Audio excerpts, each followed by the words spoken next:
श्रीनाभाजी का चरित्र वर्णन। श्रीनाभाजी का जन्म प्रशंसनीय हनुमान वंश में हुआ था।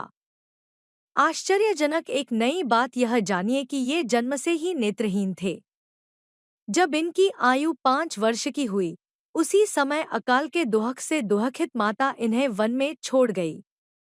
माता और पुत्र दोनों के लिए यह कितनी बड़ी विपत्ति थी, इसे आप लोग सोचिए।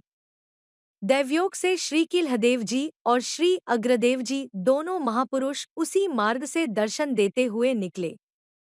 बालक नाभाजी को अनाथ जानकर जो कुछ दोनों ने पूछा, उसका उन्होंने उत्तर दिया। वे बड़े भारी सिद्ध संत थे।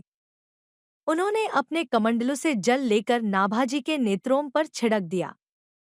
संतों की कृपा से नाभाजी के नेत्र खुल गए और सामने दोनों संतों को उपस्थित देखकर इन्हें परम आनंद हुआ।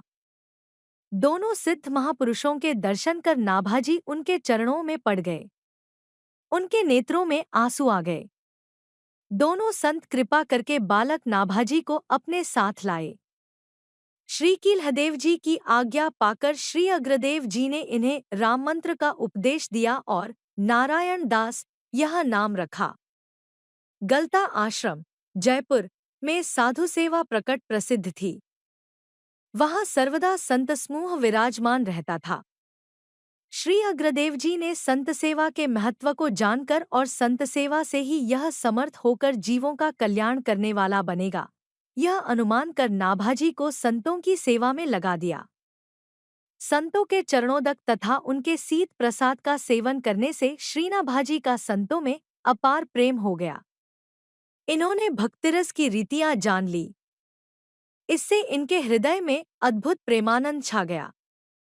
हृदय में भक्त भगवान के प्रेम की ऐसी अभिवृद्धि हुई कि जिसका और छोर भला कौन पा सकता है। इस प्रकार जैसे श्री नाभाजी मूर्तिमान भक्ति के स्वरूप हुए, वैसे ही सुंदर वाणी से इन्होंने भक्तमाल में भक्तों के चरित्रों को गाया है।